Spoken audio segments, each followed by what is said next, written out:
नमस्कार, मैं हूं आपके साथ निधि सिंह। रुक करते हैं बड़ी खबरों की ओर। इस वक्त की बड़ी खबर आ रही। उप मुख्यमंत्री दिनेश शर्मा पहुंचे अयोध्या। महंत नृत्य गोपाल दास के जन्मोत्सव समारोह में लिया भाग। अयोध्या पहुंचे उप मुख्यमंत्री दिनेश शर्मा का बयान। राम मंदिर की धमकी उड़ाने के मामले में दिया पूर्व उप मुख्यमंत्री दिनेश शर्मा ने बयान में जिन लोगों ने दिया धमकी, यह मोदी और योगी का युग है।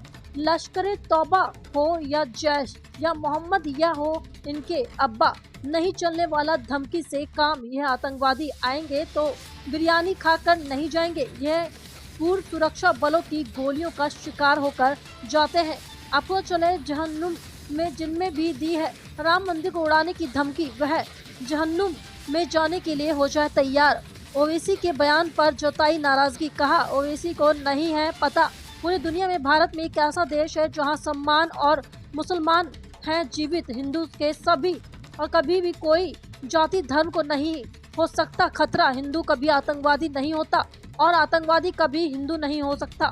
ओवैसी का आरोप लगाया, हिंदुओं के धर्म ग्रंथ को चाहिए पढ़ना और आरएसएस के इतिहास को जानना चाहिए। राष्ट्रीय स्वयंसेवक संघ भारत की आत्मा और आत्मा राष्ट्र का छाती है। वही आपको पता चले कि विध्वंस नहीं, राष्ट्र के विध्वंस की भावना ओवैसी जैसे लोगों की हो सकती है, आरएसएस की मानसिकता के लोगों की नहीं। यह पशु पक्षी और प्राणी तक के रक्षा की भावना का व्रत लेता है।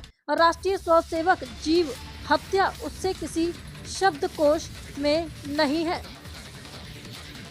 मैं उन कुछ सौभाग्यशाली व्यक्तियों में से हूँ जिसे प्रतिवर्ष महाराज श्री के जन्मोत्सव में आने का सौभाग्य मिलता है। पूज्य कमल नयन दास जी महाराज हम सबके अभीष्ट हैं और आपका जब भी आदेश होता है तो हम लोग को ये सौभाग्य मिल जाता है कि राम जन्मभूमि मंदिर आंदोलन के समय मेरे पास विश्व संवाद केंद्र, मीडिया सेंटर और जो नीतिगत क्यों ऐसा कर रहे हो भैया, नीति बनाने वाली समिति थी, उसका मैं कुछ लोगों के साथ काम करने का अनुभव था और मैं भारतीय जनता युवा मोर्चे का अध्यक्ष भी था प्रदेश का। माननीय उम्मा श्री भारती रितम्बरा जी के साथ में बहुत सारी सभाओं को जहाँ करने का अवसर मिला, वहीं जब भी अयोध्या में आंदोलन के संदर्भ में या किसी प्रदर्शन के संदर्भ में आना होता था तो पूज्य महाराज श्री नृत्य गोपाल दास जी महाराज के मणिराम छावनी एक ऐसा क्षेत्र था जो सबको संरक्षण भी देता था, आशीर्वचन भी देता था और भोजन भी देता था। हम लोग अयोध्या में रहते थे, कहीं भोजन नहीं हो तो 24 घंटे मणिराम छावनी में महाराज जी का प्रसाद जरूर मिलता रहा। महंत रामचंद्र परमहंस जी और महाराज श्री नृत्य गोपाल दास जी महाराज दो ऐसे संत रहे हैं जिनको पूरा भारत नहीं पूरा विश्व सम्मान की दृष्टि से देखता है। आज उनका 86वां जन्मोत्सव है और तमाम पूज्य संतों का समागम है यहाँ पर।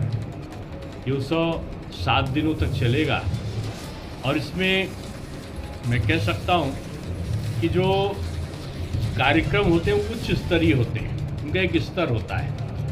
आज जिससे श्री राम कथा का श्रवण लोग करेंगे तो पूज्य गोस्वामी जी कथावाचक के रूप में व्यासपीठ पर हैं। ये अयोध्या का इतिहास भी है और ये अयोध्या का एक साक्ष्य भी आंदोलन का है। ये मणिराम छावनी का क्षेत्र, छोटी छावनी, जैसे मोहम्मद जी इन लोगों ने धमकी दी है। ये मोदी जी का और योगी जी का युग है। यहाँ संतों के चरण हैं। यहाँ ये लश्कर तोयबा हो, चाहे जैसे मोहम्मद हो या इनके अब्बा जान पाकिस्तान हो, यहाँ धमकी से काम नहीं चलने वाला है। यहाँ हर व्यक्ति में शौर्य है और ऐसे आतंकवादी अब तो आते हैं, अगर तो आतंकवादी यहाँ से बिरयानी खा के नहीं जाते, यहीं पर हमारे सुरक्षा बलों की गोलियों से मारकर जहन्नुम में जाते हैं। तो जिसने भी ये धमकी दी होगी वो जहन्नुम में जाने के लिए तैयार है। लेकिन सर भारत ही एक ऐसा देश है पूरी दुनिया में जहाँ पर मुसलमान शांति से और सम्मान से जी रहा है। हिंदुओं से कभी किसी भी जाति और धर्म को खतरा हो ही नहीं सकता। हिंदू कभी आतंकवादी नहीं होता और कभी आतंकवादी हिंदू नहीं हो सकता।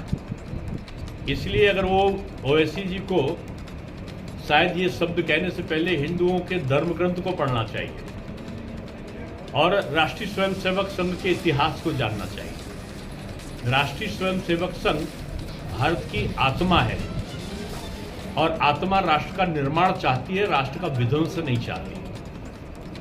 विध्वंस ओवैसी ऐसे लोग की भावना हो सकती है, राष्ट्रीय स्वयंसेवक संघ की भावना नहीं हो सकती।